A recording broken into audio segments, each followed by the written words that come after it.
सबैलाई नमस्ते। आउनुहोस् हामी हिब्रू 10 अध्यायको 1 पदबाट परमेश्वरको वचन पढ्नेछौँ। हिब्रू 10 अध्यायको 1 पदबाट हामी पढ्नेछौँ। किनभने व्यवस्था अब आउने उत्तम कुराहरूको खास रूप होइन, तर तिनको छाया मात्र हो। यसकारण सालिँदै नित्य चढाइने त्यही किसिमका बलिहरूद्वारा नजिक आउनेहरूलाई यसले सिद्ध पार्न सक्दैन। नत्र त बलि चढाउने काम रोकिने थिएन र, किनकि आराधकहरू एकै खेपमा शुद्ध पारिने भए तिनीहरूमा त्यसपछि पापको चेतना हुने थिएन। तर ती बलिदानहरूले सालिन्दा पापको सम्झना गराउँछन्, किनकि साँडे र बोकाहरूको रगतले पाप हरण गर्न असम्भव छ। यसकारण संसारमा आउनुहुँदा ख्रिस्टले भन्नुभयो, बलि र भेटीहरू तपाईले चाहनु भएन, तर तपाईले मेरो निम्ति एउटा शरीर तयार पार्नु भएको छ। होम बलि र पाप बलिहरूमा तपाईँ प्रसन्न हुनुहुन्न। तब मैले भने, हेर्नुहोस् हे परमेश्वर, पुस्तकको मुठोमा मेरो बारेमा लेखे जस्तै तपाईकै इच्छा पूरा गर्न म आएको छु। पहिले उहाँले भन्नुभयो, बलि र भेटीहरू, होम बलि र पाप बलिहरू तपाईले चाहनु भएन, तपाईँ यिनीहरूमा प्रसन्न हुनु भएन, यी त व्यवस्था बमोजिम चढाइन्छन्। अनि पछिबाट भन्नुभयो, हेर्नुहोस् तपाईकै इच्छा पूरा गर्न म आएको छु। दोस्रोलाई स्थापित गर्न पहिलो चाहिँ उहाँले खारेज गर्नुहुन्छ। त्यही इच्छाबाट येशू ख्रिस्टका शरीरको बलिद्वारा सदाको निम्ति हामी पवित्र बनाइएका छौँ। हरेक पुजाहारी एकै किसिमको बलि बारम्बार चढाउँदै प्रतिदिन सेवामा खडा रहन्छ, जुन बलिले कहिल्यै पाप हरण गर्न सक्दैन। तर ख्रिस्टले पापहरूका निम्ति सदाको लागि एउटै बलिदान चढाउनु भयो, अनि उहाँ परमेश्वरको दाहिने बाहुलीतर्फ विराजमान हुनुभयो र उहाँका शत्रुहरू उहाँको पाउदन नहोउन्जेल उहाँ पर्खिरहनुहुन्छ। किनकि एउटै बलिद्वारा जो पवित्र तुल्याइँदैछन् तिनीहरूलाई उहाँले सदाको निम्ति सिद्ध बनाउनु भएको छ। पवित्र आत्माले पनि हामीलाई गवाई दिनुहुन्छ। पहिला उहाँ भन्नुहुन्छ, ती दिनपछि तिनीहरूसँग बाँध्ने मेरो करार यही हो। परमप्रभु भन्नुहुन्छ, तिनीहरूका हृदयमा म मेरो व्यवस्था राखिदिनेछु र तिनीहरूका मनमा पनि म त्यो लेखिदिनेछु। तब उहाँ भन्नुहुन्छ, तिनीहरूका पाप र तिनीहरूका दुष्कर्महरू म फेरि सम्झने छैन।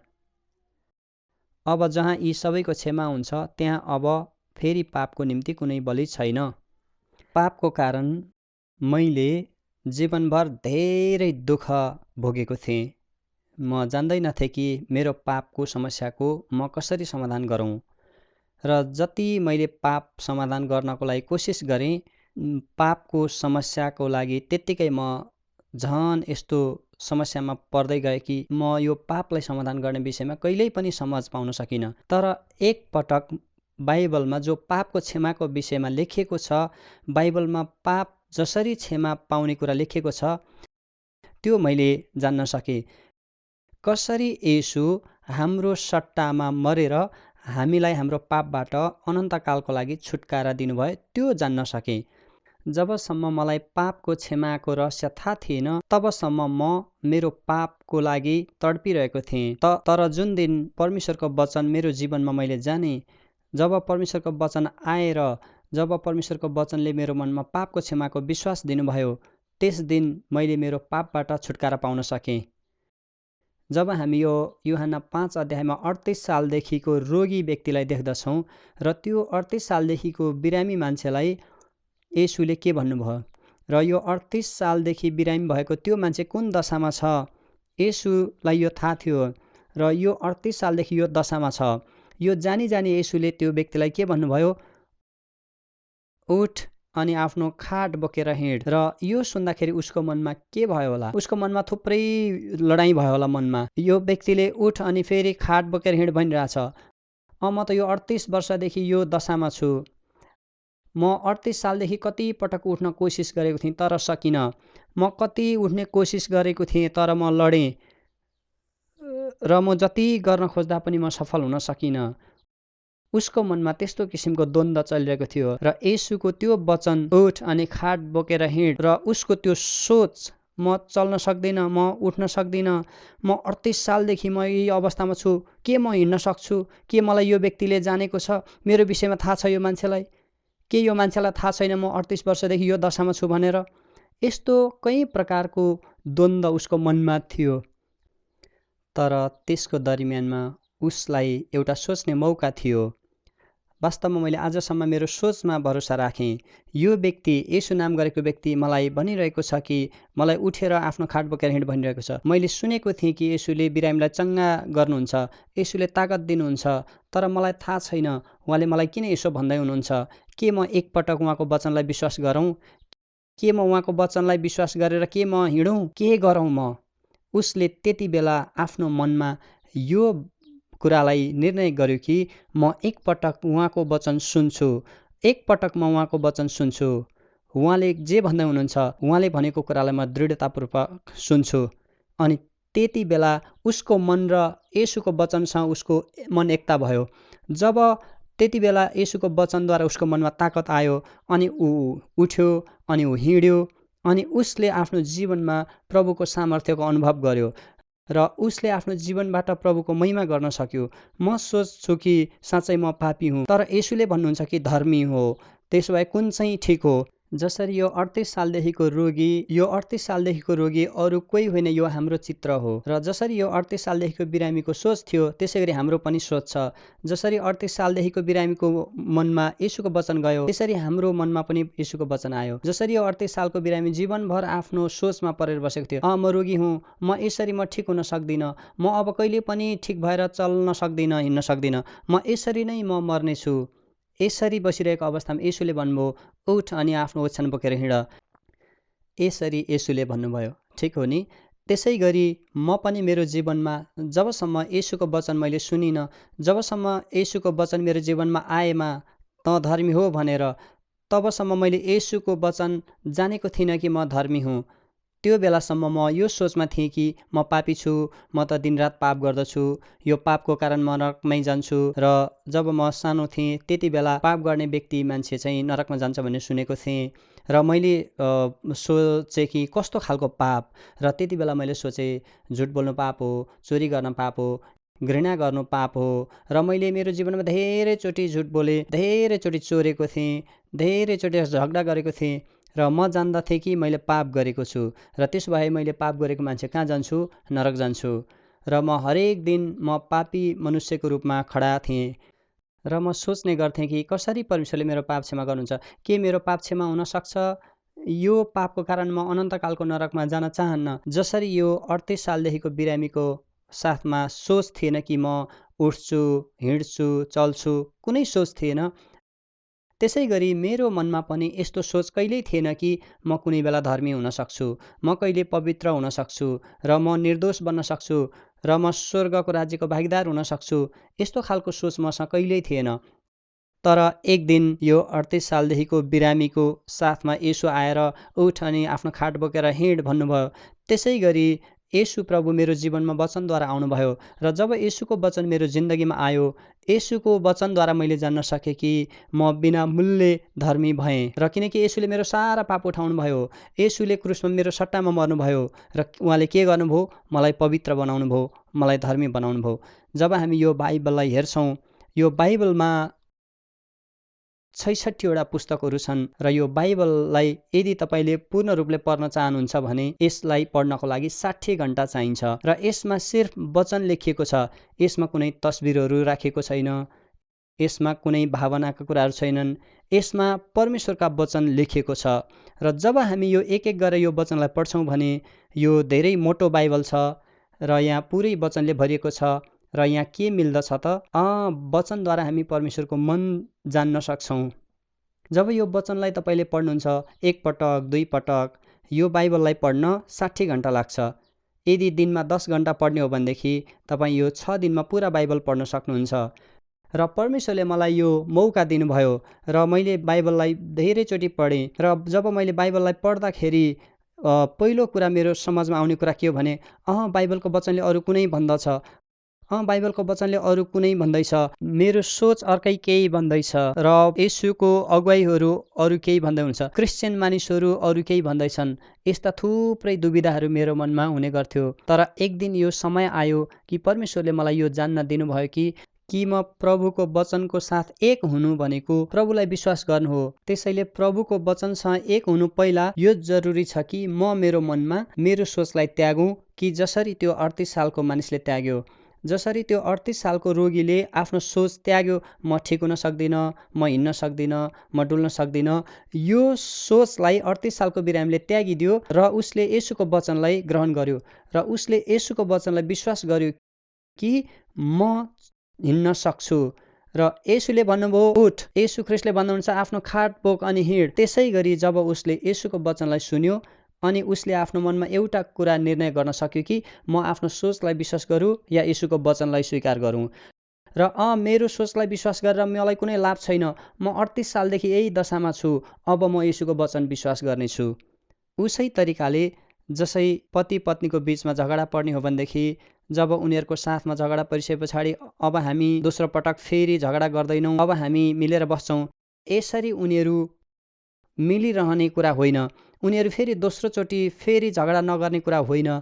जब उनीहरू एक आपसमा बस्छन् अनि एक आपसमा बातचित गर्छन्, यो यस्तो किन छ, यो त्यस्तो किन छ, ठिक छ हामी यसलाई यसरी समाधान गर्छौँ, यसलाई हामी यसरी समाधान गरौँ, मेरो सोच गलत थियो, मेरो कुरा खराब छ, यसरी हामीले समाधान गर्दै हाम्रो सोचलाई हामी यदि मिलाउँदै जाने हो भने जब दुईजनाको मन एक हुन्छ भने त्यति बेला त्यो झगडा खत्तम भएर मन एक भएर एउटै दिशामा अगाडि जान सकिन्छ।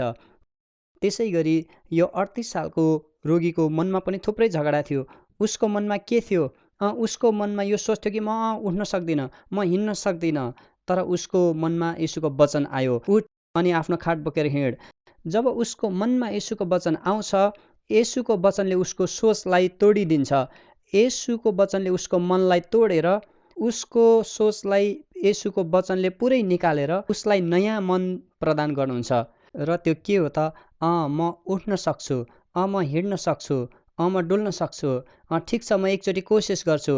येशू ख्रिस्टले यसरी भन्दै हुनुहुन्छ भने म यसलाई स्वीकार गरेर विश्वास गर्न जरुरी छ। यसरी नै जब हामी बाइबलमा देख्दछौँ कि बाइबलमा हामी एकपटक यशायाको पुस्तकलाई हेर्नेछौँ। यशायाको पुस्तक हामी हेर्नेछौँ। यशायाको 55 अध्यायको हामी हेर्छौँ भनेदेखि यशाया 55 8 र 9 पद हामी जब हेर्छौँ भनेदेखि यहाँ परमेश्वरले के भन्नुहुन्छ? यहाँ परमेश्वरले हामीलाई भन्दै हुनुहुन्छ कि किनकि मेरा विचारहरू तिमीहरूका विचार होइनन् र तिमीहरूका चाल मेरा चाल होइनन्, परम प्रभु भन्नुहुन्छ।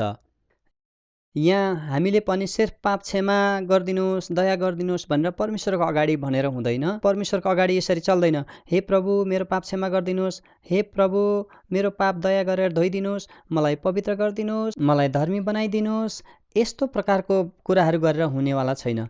यस्तो भनेर हामीलाई हुँदैन। हामीले के जान्न जरुरी छ कि प्रभु के भन्नुहुन्छ, यहोवा के भन्नुहुन्छ। प्रभु भन्नुहुन्छ कि मेरो विचार र तिमीहरूको विचार एउटै होइनन्, न तिमीहरूको चाल र मेरा चालहरू एउटै छन्। यहाँ के लेखेको छ? तिमीहरूको विचार र मेरो विचार एउटै होइनन्। मलाई यस्तो लाग्छ कि मैले पाप क्षमा मागेँ भने मेरो पाप क्षमा हुन्छ होला। मैले भने कि प्रभु म पापी हुँ, मलाई दया गर्नुहोस्, क्षमा गर्नुहोस् भन्ने भने हुन्छ होला जस्तो लाग्छ। तर परमेश्वरको वचनले के भन्छ? परमेश्वरको वचनले भन्दछ कि पापको ज्याला मृत्यु हो, रगत नबगिकन पापको क्षमा हुनै सक्दैन। त्यसै कारण यो यशाया 55 अध्यायको 9 पदमा के लेखेको छ? जसरी आकाश पृथ्वी भन्दा अग्लो छ त्यसरी नै मेरा चाल तिमीहरूका चाल भन्दा र मेरो विचार तिमीहरूका विचार भन्दा अग्ला छन्। तसर्थ हाम्रो अनि प्रभुको विचारमा कति फरक छ? आकाश र पृथ्वी जत्तिकै अन्तर छ। मानिसको जीवन र प्रभु येशूको जीवन फरक छ, किनकि प्रभु येशूको सोच र हाम्रो सोच आसमान र जमिन जत्तिकै फरक छ। प्रभुको र हाम्रो जीवन फरक छ। त्यसै कारण हाम्रो जीवन बदल्नु छ भने हाम्रो सोच बदल्न जरुरी छ। मैले यो जानेर मेरो सोच प्रभुसँग फरक छ, त्यो जानेर मेरो सोचलाई फ्याँक्दिन जरुरी छ।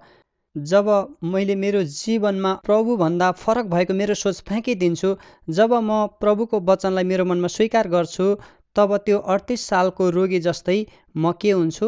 प्रभुसँग एक मन हुन्छु। र अब सोचौँ, आज धेरै क्रिस्चियन अगुवाहरू बस मानिसहरू जो चर्चमा आउँछन् उनीहरूलाई के सिकाउँछन्? तिमीहरू पापी छौ, तिमीहरूको पापको क्षमा माग, तिमीहरू पाप नगर्न कोसिस गर, उपवास गर, तिमीहरू प्रार्थना गर, तिमीहरूको आफ्नो पाप धुन कोसिस गर। यसरी जो पनि चर्चमा जान्छन् ती चर्चमा जाने मानिसहरू यो जान्दैनन् कि क्रुसमा उसको पापहरू कसरी खत्तम भयो, प्रभुले उनीहरूको पापको सजाय कसरी क्रुसमा भोग्नुभयो, कसरी त्यो पापको मूल्य क्रुसमा प्रभुले चुकाउनु भयो, कसरी प्रभुले क्रुसमा रगत बगाएर त्यो रगतद्वारा मानिसलाई धर्मी अनि पवित्र बनाउनु भयो, कसरी उनीहरूको पाप सदा सर्वदा कसरी धुनुभयो, कसरी उनीहरूलाई सदा सर्वदाको लागि पवित्र बनाउनु भयो, यो कुरा जान्दैनन्। तसर्थ चर्चमा गएर उनीहरूले आफ्नो अगुवा पास्टरहरू मार्फत वचन सुनेर मानिसहरू कस्तो वचन सुन्दैछन्, मानिसहरू सुन्दैछन् कि हामी पापी हौँ, हामीले पाप गरेका छौँ, हामी पापी हौँ, हामीले पाप क्षमा माग्नुपर्छ, हामी रोएर उपवास बस्नुपर्छ। यसरी मानिसहरू प्रभुको वचन नजानी गरिरहेका छन्। र प्रभुको वचनले के भन्छ? प्रभु भन्नुहुन्छ कि तिमीहरूको विचारहरू मेरो विचार होइनन्, यद्यपि मेरो विचार अनुसार म पापी हो, किनकि मेरो विचार यसरी भन्छ कि म पाप गरेको छु, त्यही भएर म पापी हो। तर प्रभुले के भन्नुहुन्छ? प्रभुले भन्नुहुन्छ कि मैले तिम्रो पापलाई के गरेको छु? खत्तम गरेको छु। मैले तिम्रो पापलाई क्रुसमा लगेर सिद्ध्याएको छु। मैले तिम्रो पापको लागि क्रुसमा बलि भएको छु। हामी एकचोटि 1 कोरिन्थी 6 अध्यायमा हामी बाइबल हेर्छौँ भनेदेखि त्यहाँ 10 र 11 वचनमा यसरी भनेको छ, चोरहरू, लोभीहरू, मतवालाहरू, निन्दा गर्नेहरू, लुटाहरू परमेश्वरका राज्यको हकदार हुने छैनन्। बाइबलमा लेखिएको छ कि लोभीहरू, चोरहरू, मतवालाहरू, निन्दा गर्नेहरू, लुटाहरू परमेश्वरका राज्यको हकदार हुने छैनन्। परमेश्वरको राज्यको हकदार हुने छैनन्। के यसो जान्नुहुन्न म चोर हुँ? के यसो जान्नुहुन्न म लोभी छु? के यसो जान्नुहुन्न कि मैले पियक्कड जीवन जिएको छु? के यसो जान्नुहुन्न मैले गाली गरेको छु? यसो जान्नुहुन्न मैले गाली गरेको छु कि छैन? यसो सबै जान्नुहुन्छ। सबै कुरा जानेर पनि यसो के भन्नुहुन्छ? तिमीहरू कोही यस्तै थियौ, गाली गर्ने, पियक्कड, चोरी गर्ने, निन्दा गर्नेहरू, तिमीहरू कोही यस्तै थियौ, तिमीहरूले पाप गरेका थियौ। तर यहाँ 1 कोरिन्थी 6:11 के लेखेको छ? तर तिमीहरू धोइयौ, पवित्र पारियौ, प्रभु येशू ख्रिस्टको नाउँमा हाम्रा परमेश्वरका आत्माद्वारा निर्दोष ठहराइयौ। यहाँ के लेखिएको छ? तिमीहरू मध्ये कोही यस्तै थियौ, तिमीहरू यस्तै थियौ, तिमीहरूले के गर्यौ? तर येशू ख्रिस्टको नाउँमा परमेश्वरको आत्माद्वारा तिमीहरू धोइयौ, पवित्र पारियौ र निर्दोष ठहरायौ। र इङ्ग्लिस बाइबलमा बहुत राम्रोसँग लेखिएको छ। यहाँ लेखिएको छ बट चाहिँ विपरीतमा बात गरिरहेको हुन्छ। र हामी यस्ता थियौँ जसले चोरी गरेका थियौँ, हामी यस्ता व्यक्ति थियौँ जसले झुटा बोलेका थियौँ, हामी यस्ता व्यक्ति थियौँ जसले गलत गरेका थियौँ, र हामी यस्ता व्यक्ति थियौँ जो नरकमै जानु पर्थ्यो। तर हाम्रो लागि को आउनुभयो? हाम्रो लागि प्रभु येशू आउनुभयो। हाम्रो लागि प्रभु येशू आएर के गर्नुभयो? प्रभु येशूको नाउँमा परमेश्वरको आत्माले हामीलाई हाम्रो पाप धोइदिनु भयो। हाम्रो पापलाई के गर्नुभयो? हामीलाई पवित्र पार्नुभयो अनि हामीलाई धर्मी ठहराउनुभयो। जब हामी परमेश्वरको वचनको साथ एक हुन्छौँ, जब हामी परमेश्वरको वचनलाई विश्वास गर्छौँ, त्यति बेला हामी यो जान्दछौँ कि परमेश्वरले हामीलाई धर्मी बनाउनु भयो, परमेश्वरले हामीलाई पवित्र बनाउनु भयो। जसै आज हामी हिब्रू 10 अध्यायलाई पढ्यौँ, हामी फेरि एकचोटि हिब्रू 10 अध्यायलाई हेर्नेछौँ। हिब्रू 10 अध्यायको 1 पदमा के लेखिएको छ? हिब्रू 10 को 1 पदमा लेखिएको छ कि किनभने व्यवस्था अब आउने उत्तम कुराहरूको खास रूप होइन, तर तिनको छाया मात्र हो। र यहाँ लेखिएको छ कि व्यवस्था अब आउने उत्तम कुराहरूको खास रूप होइन, तर तिनको छाया मात्र हो। यहाँ लेखिएको छ कि यो चाहिँ खास रूप होइन, र जो यो व्यवस्थाको कुरा छ यो चाहिँ साँचो रूप होइन, तर छाया मात्र हो। उदाहरणको लागि यदि हामीले हेर्ने हो भने सब्बातको दिन हामी व्यवस्थामा हेर्न सक्छौँ कि सब्बातको दिनमा कोही पनि दास काम गर्दैन, कोही पनि दासलाई काम गर्न इजाजत छैन। यसको लागि जब त्यो सब्बातको दिन सुरु हुनुभन्दा पहिला त्यो मजदुर मानिसहरू जो हुन्छन् उनीहरूले आफ्नो काँधमा बोझ उठाएर उनीहरू दुःख अनि तकलिफको सामना गर्छन् र उनीहरू दिलदेखि कहिले शुक्रबारको साँझ हुन्छ र सब्बात हुन्छ भनेर प्रतीक्षा गरेर बस्थे। सब्बातको दिन चाहिँ शनिबार हो, आइतबार होइन। यसको लागि मानिसहरू सब्बातको दिन प्रतीक्षा गरिरहेका हुन्थे। सब्बातको दिन कहिले सुरु हुन्छ त? जब शुक्रबारको साँझ सूर्य ढल्छ त्यति बेला सब्बातको दिन सुरु हुन्छ। त्यसै कारण ती मानिसहरू सब्बातको दिन कुरिरहेका हुन्थे, जो सारा बोझले दबिएका हुन्थे। र त्यो सब्बातको दिनबाट कसरी सबै त्यो बोझले दबिएका मानिसलाई कसरी बोलाउने हो? र हे सबै बोझले थाकेका र दबिएकाहरू हो, तिमीहरू सबै म कहाँ आऊ, म तिमीहरूलाई विश्राम दिनेछु। र उनीहरूलाई कसरी त्यो सब्बात दिनमा बोलाएको थियो? किनकि उनीहरूलाई विश्राम दिनको लागि बोलाइएको हो। र एकपटक मैले नयाँ नियम पढेँ र मत्ती 11:28 कसरी लेखेको छ? हे सबै थाकेका र बोझले दबिएका हो, म कहाँ आओ, म तिमीहरूलाई विश्राम दिनेछु। प्रभु येशूले सबै बोझले थाकेकाहरूलाई बोलाउनु भएको छ, किनकि उहाँले विश्राम दिन चाहनुहुन्छ। र यो सब्बात के हो त? सब्बात येशू प्रभुको छाया हो। र यो सब्बात के हो त? आउनेवाला येशूको प्रतिबिम्ब हो, छाया हो। असली रूपको हुनुहुन्छ येशू प्रभु हुनुहुन्छ। जसै पुरानो करारमा सब्बातको दिनको विश्राम मिल्थ्यो, त्यसै गरी प्रभु येशूमा के मिल्छ? विश्राम मिल्छ। येशूले कस प्रकारको विश्राम दिन आउनुभयो? हाम्रो पापबाट हामीलाई छुटकारा दिनको लागि आउनुभयो। हाम्रो पापबाट हामीलाई मुक्ति दिन आउनुभयो। हामीलाई पापबाट छुटाएर धर्मी बनाउनको लागि आउनुभयो, ताकि सारा पापको बोझ हामीले प्रभुको अगाडि उतार्न सक्छौँ र प्रभुको अगाडि हामी गएर भन्न सक्छौँ, प्रभु, म यो मेरो पापको बोझ उठाउन सक्दिनँ, प्रभु, म यो पापको बोझ हजुरको साथमा राखिदिन्छु। त्यति बेला येशूले के भन्छ? यो सब्बात हो, यी थाकेका र बोझले दबेकाहरू सबै म कहाँ आओ, म तिमीहरूलाई विश्राम दिन्छु। तब प्रभु येशू यो संसारमा आउनुभयो ताकि हामी सबै जो पापको बोझले दबेकाहरूलाई विश्राम दिनुहोस्। र येशूले हाम्रो पापको आफैले उहाँले जिम्मा लिनुभयो। उहाँ हाम्रो पापको लागि उहाँ क्रुसमा मर्नुभयो। उहाँ हाम्रो पापको लागि क्रुसमा मरेर हाम्रो पापको मूल्य चुकाएर उहाँले आफ्नो रगतद्वारा हाम्रो पाप पखालेर उहाँले हामीलाई धर्मी ठहर्याउनको लागि, हामीलाई पवित्र पार्नको लागि यो सबै कुरा प्रभु येशूले गर्नुभयो। र त्यसै कारण उहाँले भन्नुहुन्छ, तिमीहरू म कहाँ आओ, म तिमीहरूलाई विश्राम दिन्छु। तसर्थ येशू हाम्रो पापको लागि मारिनुभयो अनि हामीलाई धर्मी ठहर्याउनको लागि उहाँ फेरि पुनर्जीवित हुनुभयो। तब मरेकोबाट जीवित हुनुभएको येशूको पास जब हामी आउँछौँ भने त्यति बेला येशूले हामीलाई के गर्नुहुन्छ? उहाँले हामीलाई विश्राम दिनुहुन्छ। तब हामी बाइबलमा एक एक गरेर यो कुराहरूलाई हेर्छौँ भनेदेखि, हामी पुरानो नियममा हेर्छौँ भनेदेखि त्यहाँ निस्तार चाडको पर्व छ नि, होइन? र जब हामी त्यो निस्तार चाडमा हेर्छौँ भने व्यवस्था अनुसार सारा इजरायलीहरू निस्तार चाडमा के गर्थे? एउटा थुमालाई काट्थे, अनि त्यो निस्तार चाडमा हामी देख्छौँ भने उनीहरूले त्यो थुमाको रगतलाई के गर्थे? उनीहरूले ढोकाको चौकोसमा दायाँ बायाँ माथि लगाउँथे। जब उनीहरूले त्यो ढोकाको दायाँ बायाँ माथि चौकोसमा लगाउँथे रगत, अनि त्यो घरमा मृत्यु आउँदैन थियो, अनि त्यसको कारणले गर्दा त्यो घरमा श्राप आउँदैन थियो, किनकि त्यो रगतले प्रमाण यो दिँदथ्यो कि त्यो रगतले यो घरमा एउटा थुमा मारिएको छ र यो घरमा सजाय पाइसकेको छ, र उसको रगतले त्यो ढोकामा लगाएको कारण यसले देखाउँदथ्यो कि यो घरमा रगत बगाइसकेको छ र यो घरमा पापको क्षमा भइसकेको छ। यो रगतले त्यो गवाही दिँदछ। त्यसरी नै जब प्रभु येशू क्रुसमा मारिनुभयो, प्रभु येशू आउनुभन्दा अगाडि यो संसारमा जब हामी देख्छौँ भने बहुत सारा बलिदानको विषयमा देख्दछौँ। धेरै भेडाको, धेरै बाख्राको बलिदान भएको देख्छौँ, र यो सबै बलिदानहरू चाहिँ येशूको छाया हो। साँचो रूप चाहिँ के हो? येशूको बलिदान हो। येशूको बलिदान किन हुन जरुरी थियो त? यो कुरा हामी हिब्रू 10:10 हेर्न सक्छौँ। जो चाहिँ असली वस्तु येशू हुनुहुन्छ, यो चाहिँ साँचो बलिदान हो। यो छाया होइन, यो वास्तविक हो। र येशूको बलिदानमा के भयो? यो बाइबलमा लेखिएको छ।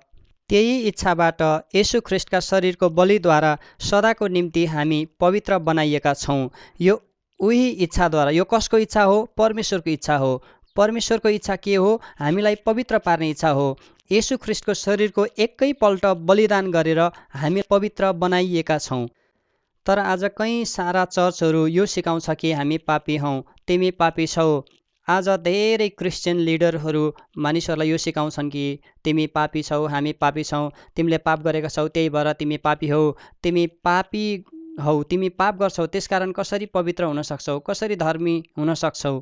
तर बाइबलमा प्रष्टसँग लेखिएको छ कि हामी पवित्र बनाइएका छौँ। यसको मतलब हामीले पाप नगरेको कारण, हामीले झुट नबोलेको कारण, हामीले चोरी नगरेको कारण होइन। यो सबै हामीले गर्यौँ, तर वास्तवमा हामीलाई सबै कुराबाट पवित्र पार्न येशू प्रभु आएर हाम्रो पाप येशू प्रभुले आफ्नो शरीरमा लिएर त्यसलाई क्रुसमा बलि चढाउनु भयो, र क्रुसमा चढाइएको बलिदानद्वारा येशू प्रभुले हामीलाई के गर्नुभयो? पवित्र बनाउनु भयो।